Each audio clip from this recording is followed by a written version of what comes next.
Por algum motivo, você já se perguntou por que os átomos do nosso corpo não se desintegram? Pois é, eu preparei um conteúdo especialmente para você.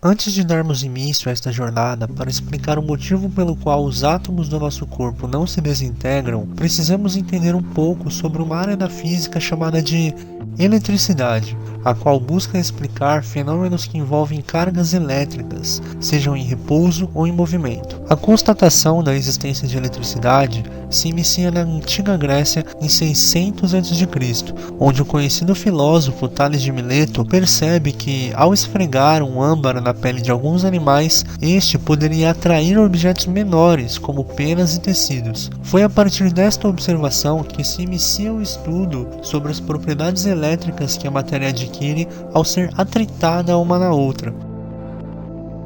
No entanto, somente no século XVI, os estudos sobre a eletricidade ganharam caráter científico, com o inglês William Gilbert. No começo, imaginou-se que os fenômenos elétricos não tinham relação com o magnetismo. No entanto, em 1820, o dinamarquês Hans Christian constatou que a corrente elétrica poderia gerar um campo magnético. Um ano depois, em 1821, o físico britânico Michael Faraday publicou um artigo chamado A Rotação Eletromagnética, a qual explica o funcionamento de um motor elétrico. Além disso, Faraday constatou que a eletricidade e o magnetismo são manifestações distintas do mesmo fenômeno e que a junção dessas duas forças da natureza dá origem ao eletromagnetismo, que, em outras palavras, nada mais é do que a própria luz em manifestação.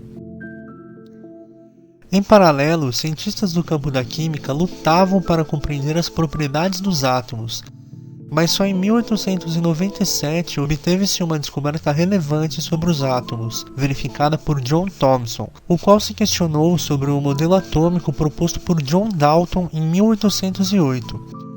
Para compreender melhor as propriedades dos átomos, Thomson pensou em recriar o experimento efetuado por William Crookes. O experimento ficou conhecido como raios catódicos.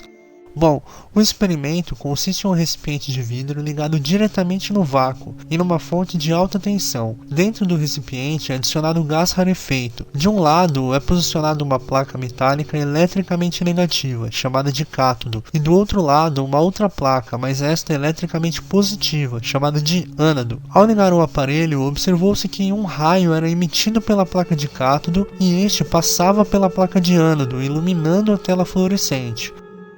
Com isso, pôde-se constatar que quando a tensão entre o cátodo e o ânodo se torna elevada, esta gera um feixe luminoso que não só ilumina a tela, mas toda a ampola de vidro.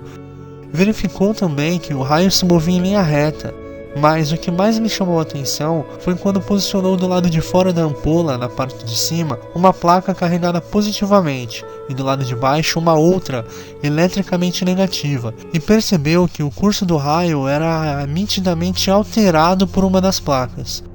O raio claramente tinha uma grande afinidade pela placa eletricamente positiva do lado de cima da ampola, o que indicava que as partículas que compunham o raio tinham massa. Além disso, se o raio era atraído por uma placa de carga positiva, isso indicava diretamente que as partículas também tinham carga, e estas tinham carga negativa. Thomson deu o nome a essas partículas de elétrons.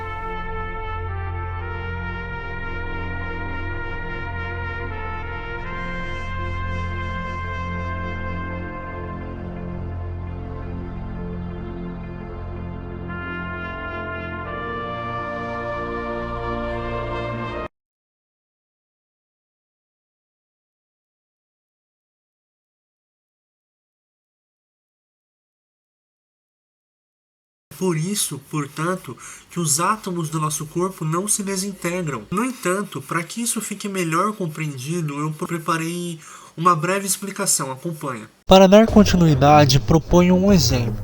Depois de entender um pouco sobre a eletricidade, sabemos que é necessário exercer forças para quebrar um objeto sólido, como por exemplo um lápis.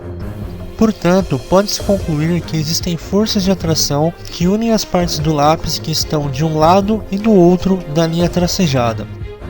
Os cientistas, ao verificar esta ligação, chegaram à conclusão de que elas são devidas às forças elétricas que se manifestam entre as partículas do corpo. No caso do lápis, as forças representadas na imagem são forças elétricas que existem entre as partículas situadas de um lado e do outro da linha. Essas partículas, portanto, fazem parte da estrutura atômico-molecular do material que é feito o lápis. De forma semelhante, as forças que mantêm unidas as diversas partes do nosso corpo são também de origem elétrica, como mostra esta imagem. Essa explicação também é válida para as forças de ligação entre partículas constituintes de todos os objetos que nos rodeiam de tamanho comum, como o seu celular, as paredes da sua casa, um cabo de aço, copos de vidro, aviões e assim por diante.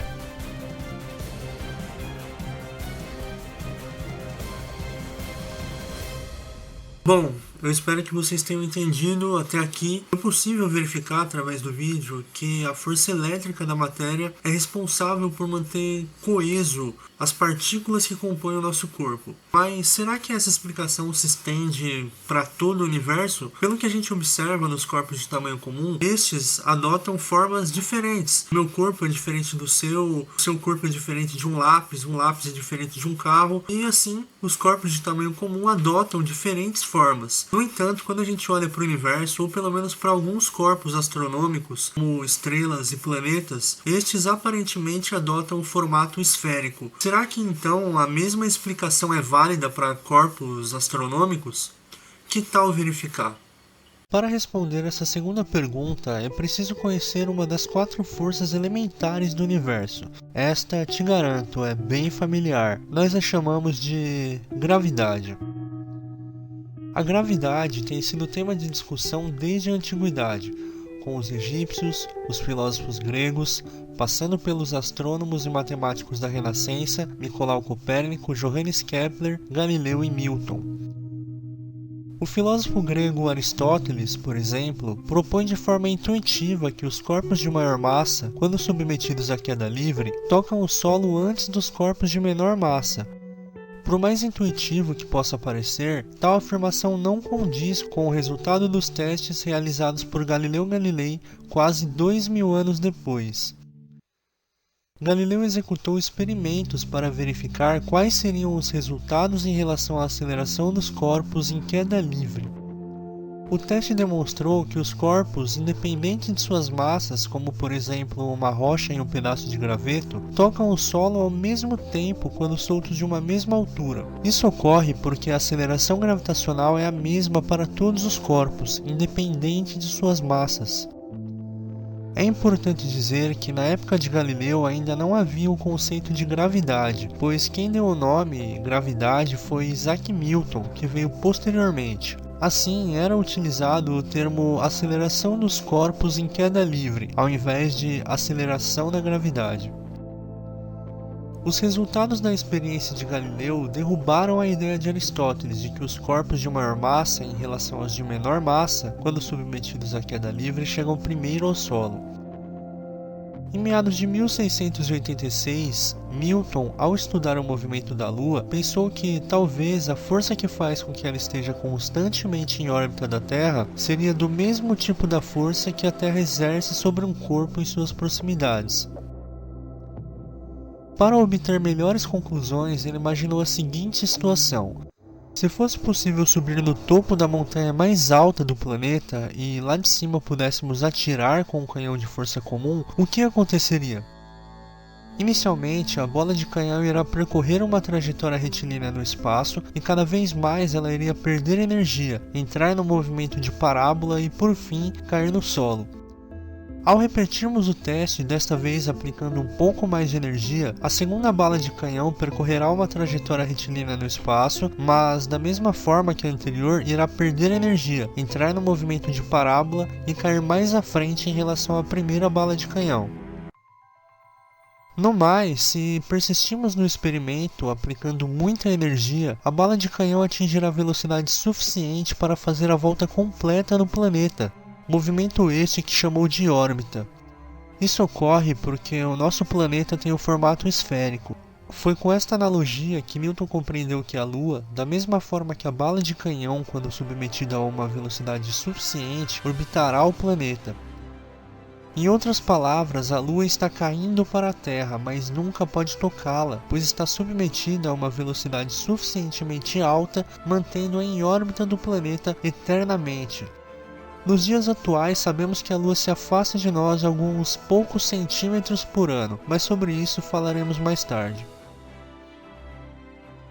É evidente que em ciência a imaginação não funciona sozinha. No entanto, é essencial usarmos a imaginação antes da razão e, após isso, devemos aplicar um fundamento teórico baseado na linguagem matemática no caso de uma proposta dentro da física e, em seguida, buscar meios para testar, observar o que foi previsto anteriormente. E não foi diferente para Newton. A sua imaginação lhe deu a oportunidade de compreender melhor a manifestação gravitacional. Aliás, foi a partir daí que Newton estipulou a lei da gravitação universal, que, em suas palavras, dois corpos atraem-se com a força proporcional às suas massas e inversamente proporcional ao quadrado da distância que separa seus centros de gravidade.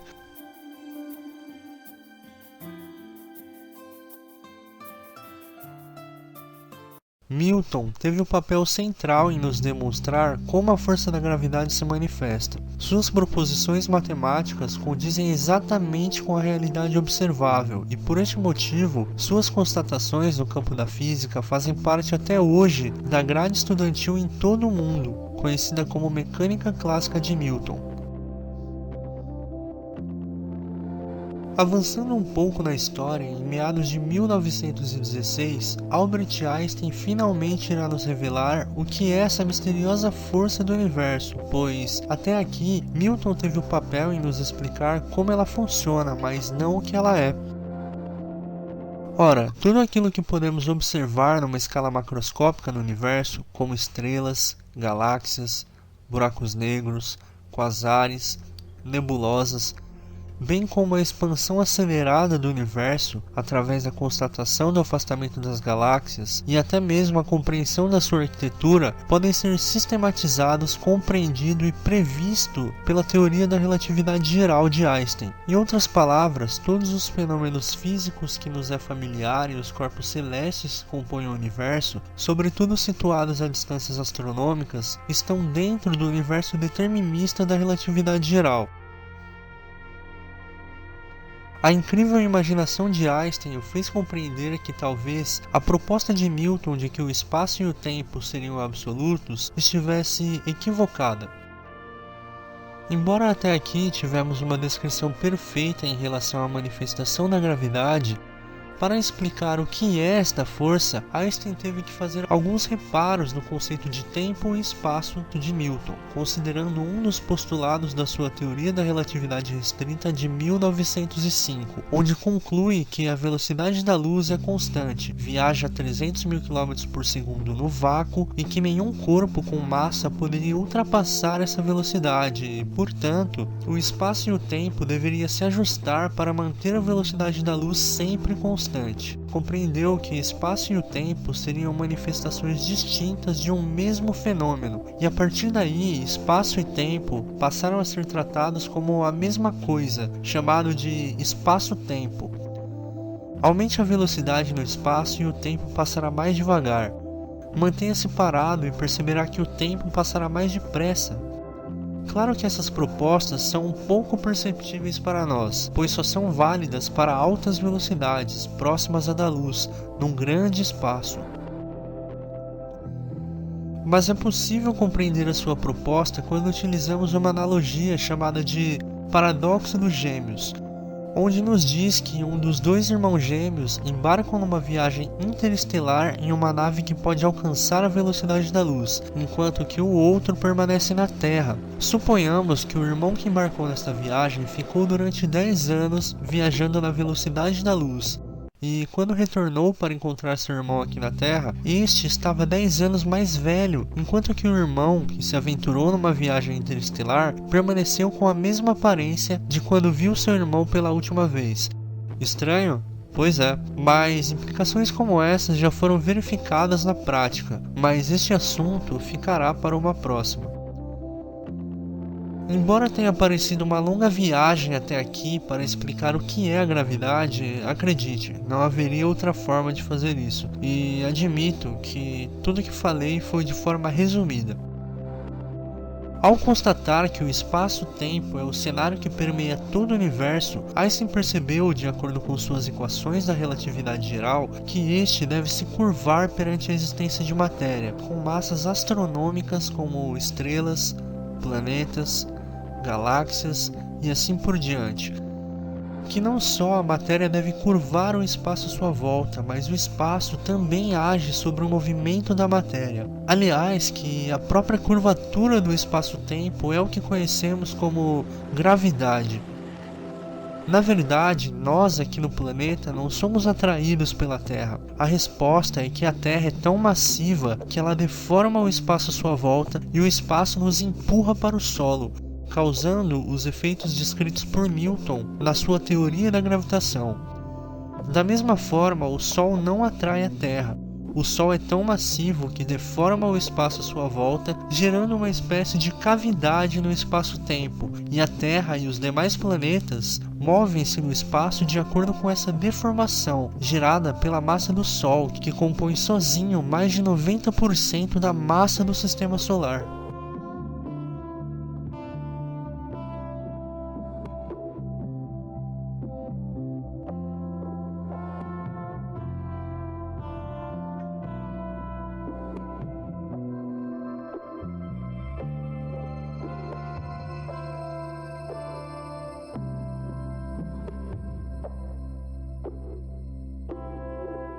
Bom, agora que a gente já compreendeu um pouco sobre a eletricidade, sabemos que ela é uma força responsável para manter coeso a matéria de corpos de tamanho comum, e a gravidade, portanto, seria a força que irá explicar por que os planetas e estrelas adotam o formato esférico. Acompanha aí que eu já volto para a gente se despedir. Agora que já estamos familiarizados com a gravidade, podemos prosseguir.